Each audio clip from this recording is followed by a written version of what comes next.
1 और 2 जनवरी की रात दिव्या पाहुजा गुरुग्राम के एक होटल में मारी गई और गोली मारी उसी होटल के मालिक अभिजीत सिंह ने, जो उसका खुद नया बॉयफ्रेंड था। क्योंकि जो पुराना बॉयफ्रेंड था संदीप, जिसको ऑलरेडी एनकाउंटर हो गया था मुंबई में, जिस रात दिव्या पाहुजा का कत्ल हुआ उस रात 9 बजे रिसेप्शन पर खुद अभिजीत सिंह ने जाकर कहा कि मेरे कमरे में एक लाश पड़ी है, पुलिस को इन्फॉर्म कर दो। पुलिस आई होटल में, उस कमरे में भी गई, लेकिन लाश नहीं थी। बात सिर्फ 2 कमरों की थी। अगर 2 कमरे आगे भी पुलिस चली जाती, बात सिर्फ एक फ्लोर की थी। उस फ्लोर के हर कमरे में तलाशी ले लेती तो शायद पुलिस को 12 दिनों तक इंतजार नहीं करना पड़ता।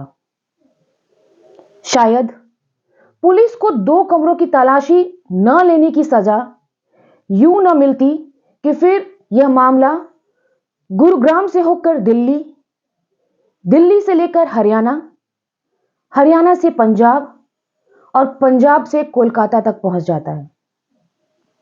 शायद गुरुग्राम पुलिस को लगभग 93 किलोमीटर बहती हुई नदी के अंदर गोताखोरों को न उतारना पड़ता। शायद उन 2 कमरों की तलाशी उसी रात ले ली गई होती तो एनडीआरएफ टीम, जो नेशनल डिजास्टर जैसे अर्थक्वेक, भूकंप, बाढ़ जैसी चीजों में काम करते हैं, मदद करते हैं, लोगों की, उनको इस केस में न घसीटा जाता। उनकी टीम एक लाश की तलाश में इतने दिनों तक अपना वक्त जाया न करती। नेशनल डिजास्टर जो रिस्पांस टीम है, एनडीआरएफ 25 लोगों की ये टीम कई दिनों तक पटियाला, पंजाब के, वहां से लेकर हरियाणा तक एक खास नहर और उस नहर की तलाश करती रही। गोताखोर को उतारा, तलाशी ली, देखा कि कहीं नहर, नदी में कुछ है तो नहीं। भाखड़ा नहर नाम है जिस नदी से मॉडल या फिर कहे गैंगस्टर की गर्लफ्रेंड दिव्या पाहुजा की लाश मिली है, ये भाखड़ा नहर। और इस नहर का निर्माण का काम, उसको बनाने का काम 1954 में हुआ था। पंडित जवाहरलाल नेहरू उस समय प्रधानमंत्री थे, उन्होंने इसका उद्घाटन किया था। और ये जो पूरी नहर है हिमाचल प्रदेश के नांगल से निकलती है। इस नदी का पानी जो भाखड़ा की है और जो इसमें पानी आता है वो गोविंद सागर से आता है। और ये निकलता तो है हिमाचल से, जैसा कि आपको बताया। फिर ये पंजाब के रोपड़, पटियाला, खडौरी, संगरूर से होते हुए हरियाणा में ये नहर दाखिल होती है। और फिर हरियाणा के टोहाना इलाके के गांव बलियावाला के पास इस नहर का एक हेड है, एक मुंह है, और वहां से इस नहर के कई रास्ते बन जाते हैं। वहां से वो राजस्थान की ओर निकल जाते हैं, वहां से पंजाब और हरियाणा की तरफ रुख करते हैं। ये जो नहर है 649 किलोमीटर लंबी है। इस पूरे भाखड़ा नहर की लंबाई, जिस नहर से दिव्या पाहुजा की लाश मिली, लेकिन दिव्या पाहुजा की लाश इतनी आसानी से नहीं मिली। हुआ ये कि 2 जनवरी की रात गुरुग्राम के होटल में दिव्या पाहुजा का कत्ल हुआ। गोली मारी होटल के मालिक अभिजीत ने। इसके बाद उसने 2 लोगों को कॉल किया, जो 2 उसके पुराने साथी थे, और ये 2 लोग पंजाब के रहने वाले थे। इसमें एक का नाम था बलराज गिल और दूसरे का नाम था रवि। उसने इन दोनों को होटल बुलाया। होटल बुलाने के बाद उन्हें 10 लाख रुपए दिए और कहा कि एक लाश है, इस लाश को तुम मेरी BMW गाड़ी में रखो और इसको कहीं ले जाकर ठिकाने लगा दो। दोनों इस लाश को लेकर उसी BMW कार में लेकर, जो कि अभिजीत की कार थी, वहां से निकलते हैं। और निकलने के बाद ये लोग पटियाला के पास पहुंचते हैं और पटियाला के पास जाने के बाद वहां से ये भाखड़ा नहर के अंदर, रात का वक्त था, लाश को फेंक देते हैं। उन दोनों को मालूम था कि इस नहर के पानी का बहाव काफी तेज है, गहराई भी ज्यादा है और लंबाई 649 किलोमीटर, ढूंढते रह जाओगे। तो इन दोनों ने लाश को तो फेंक दिया। लाश फेंकने के बाद अब क्या करें? तो लाश फेंकने के बाद अब दोनों वापस पटियाला पहुंचते हैं भाखड़ा नहर से। BMW कार को, वहां एक बस स्टैंड है, वहां वो उस BMW कार को ले जाकर पार्क कर देते हैं। पार्क करने के बाद अब दोनों वहां से टैक्सी हायर करते हैं। अब उस टैक्सी से जो दोनों लाश ठिकाने वाले थे, बलराज और रवि, सीधे उदयपुर पहुंच जाते हैं। इधर गुरुग्राम पुलिस अभिजीत से बात कर चुकी थी और इन दोनों के बारे में पता भी कर चुकी थी, लेकिन उन्हें यह पता नहीं कि ये दोनों कहां हैं। अब ये दोनों मोबाइल कांटेक्ट भी उसे नहीं कर रहे, तो अब ये दोनों पहुंच जाते हैं उदयपुर। लेकिन उदयपुर जाने के बाद वो फोन पे कांटेक्ट करते हैं।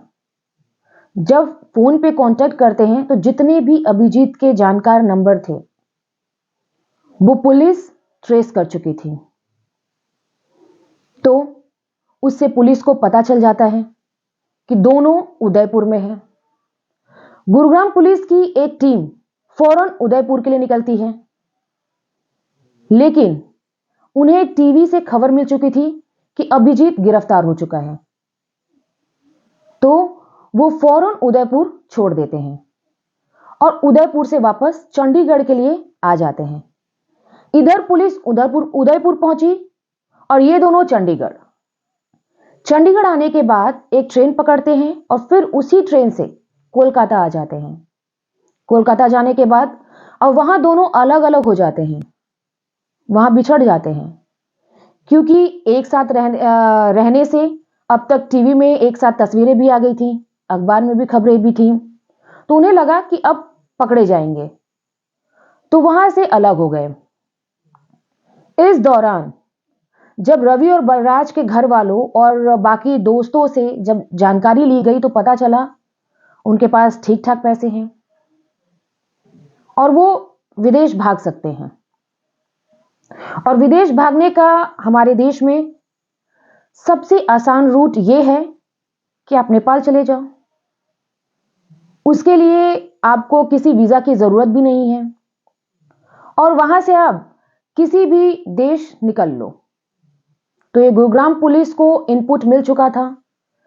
गुरुग्राम पुलिस ने देश के हर एयरपोर्ट पे एक लुकआउट नोटिस जारी कर दिया था, अलर्ट, कि ये दोनों वांटेड हैं, ये तस्वीर है।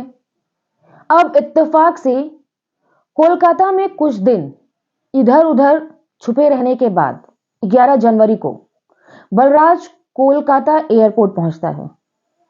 कोलकाता एयरपोर्ट से अब कहीं दूसरी जगह जाना था। इत्तेफाक से कोलकाता एयरपोर्ट पे पहले से ही उसके बारे में इंफॉर्मेशन थी, ठीक वैसे ही जैसे देश के दूसरे एयरपोर्ट पे थी। वहां कोलकाता पुलिस उसे पकड़ लेती है। पकड़ने के बाद गुरुग्राम पुलिस को इन्फॉर्म करती है। गुरुग्राम पुलिस फौरन कोलकाता पहुंच जाती है। अब कमाल देखिए कि 2 कमरों वाली बात है। अगर पुलिस उसी वक्त दोनों कमरों की तलाशी ले लेती तो इतनी भाग दौड़ तो नहीं करनी पड़ती। लेकिन अब कोलकाता में पकड़ने के बाद गुरुग्राम पुलिस बलराज को कोलकाता से बाय रोड लेकर गुरुग्राम आती है। फ्लाइट से भी लाया जा सकता था, जब इतने खर्च कर ही डाले। एक लाश की तलाश में कहना बड़ा आसान होता है कि लाश की तलाश कर रहे हैं, चूंकि पटियाला के एक बस स्टैंड पर कार पार्क मिली थी, तो पुलिस को एक शुरुआती क्लू मिला था कि शायद यहां पे ये नहर है, गहरा है, तो यह लाश को ठिकाने लगाया जा सकता है। उन्होंने पटियाला के ही इर्द गिर्द लाश को ढूंढना शुरू कर दिया था, लेकिन पटियाला के ही आसपास वो ढूंढते रहे और वहां कुछ था नहीं। अब 11 जनवरी को जब बलराज पुलिस के हाथ आ गया, पुलिस ने रास्ते में उससे पूछताछ की। प्रश्न अभी भी यही था कि लाश कहां है। बलराज से पूछताछ हुई तो बलराज ने ही बताया कि उसने 2 जनवरी को ही सुबह तक लाश को पटियाला के करीब किसी नहर में फेंक दिया था। पुलिस ने एक्सपर्ट्स और दूसरों के द्वारा अंदाजा लगाया कि इस नहर में पानी का बहाव बहुत तेज है। कहां तक बह सकती है? 600 किलोमीटर से ज्यादा लंबी नहर है ये। अब तलाश शुरू की गई। शुरुआत में आम गोताखोरों से काम लिया गया, लेकिन वह असफल रहे। गहराई 26 फीट थी। धीरे धीरे लगा इसमें किसी महारथी लोगों को चाहिए। पुलिस की तरफ से गुजारिश की गई, जो नेशनल डिजास्टर रिस्पांस फोर्स है उनके 25 लोगों को हायर किया गया और कहा गया कि एक लाश ढूंढिए, और वो लाश ढूंढते रहे। लाश ढूंढने का सफर पटियाला से शुरू होता है। पटियाला से आगे बढ़े, रोपड़ की तरफ बढ़े, लेकिन कोई लाश नहीं मिली। नहर को नापा जाता है। लाश को जिसने ठिकाने लगाया था, बलराज ने बता दिया था कि वह जगह कौन सी थी जहां से उन लोगों ने लाश को फेंका था। कैसे उसी जगह से एनडीआरएफ की टीम के साथ साथ पुलिस भी लाश की जांच पड़ताल शुरू करती है। नहर के किनारे किनारे चल रहे थे पुलिस वाले और गोताखोर गोता लगा रहे हैं, और 25 लोगों की टीम, एक ग्रुप थकती तो दूसरी उसमें गोते लगाती, तीसरी फिर गोते लगाती। ऐसे करते करते 93 किलोमीटर का सफर उन लोगों ने तय कर लिया, लेकिन इस 93 किलोमीटर के सफर में कोई लाश नहीं मिलती है।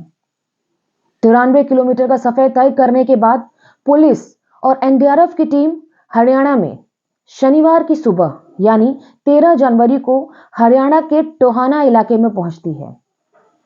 हरियाणा में इस नदी की सबसे कम लंबाई है, जो कि 14 किलोमीटर है। आखिरकार 93 किलोमीटर का सफर तय करने के बाद ये टोहाना के बलियावाला पहुंचते हैं। यहां पर इस नहर का हेड है, जहां से ये नहर 3 जगह के लिए अपना रास्ता बदलती है। बलियावाला के नहर के हेड पर एक लाश फंसी हुई मिलती है। लाश महिला की थी, फूली हुई थी, और सर्दी की समय की वजह से लाश खराब नहीं हुई थी। लाश औधे मुंह उस पर फंसी हुई थी। लाश को उस जगह से निकाला गया, लेकिन लाश की हालत ऐसी थी कि उसे देखकर पहचाना नहीं जा सकता था। बलराज के बताने से पुलिस को उम्मीद थी कि यह लाश दिव्या पाहुजा की ही है। फौरन उस लाश की तस्वीर ली गई और उस तस्वीर की अलग अलग एंगल से लेकर उसकी बहन नैना को तस्वीर व्हाट्सएप पर भेजी गई। उसके राइट हैंड के शोल्डर पर एक बड़ा सा टैटू था। उसका भी फोटो लेकर नैना के पास भेजा था। उस टैटू को देखते ही नैना ने पहचान लिया कि यह बॉडी उसकी बहन दिव्या पाहुजा की ही है। उसके बाद परिवार वहां पहुंचता है। दिव्या पाहुजा के कत्ल के 12 दिन बाद 93 किलोमीटर के सफर तय करने के बाद एक नहर में 25 एनडीआरएफ के गोताखोरों के गोते लगाने के बाद और उस रास्ते में पुलिस वालों के तमाम कोशिशें करने के बाद दिव्या पाहुजा की वह लाश अब मिली, जो लाश 1-2 जनवरी की रात 9 बजे गुरुग्राम के उस होटल से बरामद हो सकती थी जिस होटल में उसे गोली मारी गई थी। अब दिव्या पाहुजा की लाश मिलने के बाद गुरुग्राम पुलिस राहत की सांस ले सकती है, लेकिन उसे अपनी इस गलती का एहसास भी होना चाहिए कि एक जरा सी लापरवाही ने कैसे इतने सारे लोगों को परेशान करके रख दिया। कितने सरकारी पैसे खर्च हुए। टीम कोलकाता, चंडीगढ़, हरियाणा, कहां कहां भागना पड़ा। सर्च ऑपरेशन में इतने पैसे लगे। जरा सोचिए, आम हिंदुस्तानियों के टैक्स का पैसा पुलिस इस तरीके से बर्बाद करे तो यह कहीं से भी स्वीकार्य नहीं होगा। अब कभी भी क्राइम सीन हो तो पुलिस को चौकन्ना होना चाहिए। अगर पुलिस उस रात चौकन्ना होकर काम करती तो शायद दिव्या पाहुजा की लाश उस होटल में मिल जाती। 12 दिन का इंतजार नहीं करना पड़ता। खैर, दिव्या आहूजा की लाश मिल चुकी है। अभिजीत जेल में है और बलराज भी पकड़े जा चुके हैं। लेकिन रवि, जिसे अभिजीत ने लाश को ठिकाने लगाने के लिए चुना था, बलराज का साथी, वह अभी भी फरार है। बलराज ने उसके बारे में जो बताया कि आखिरी बार वो कोलकाता में दिखाई दिया था। लेकिन क्रिमिनल गैंग में अक्सर ये होता है कि वो अपने ही गैंग, अपने ही साथी के कांटेक्ट में नहीं रहते, क्योंकि उन्हें पता रहता है कि उनके फोन सर्विलांस पे होंगे और पुलिस किसी तरीके का सुराग पाकर उन तक न पहुंच पाए, तो वो चौकन्ने रहते हैं। आशा करती हूं आप जागरूक रहेंगे, सतर्क रहेंगे, स्वस्थ रहिए, मस्त रहिए। धन्यवाद, सादर प्रणाम।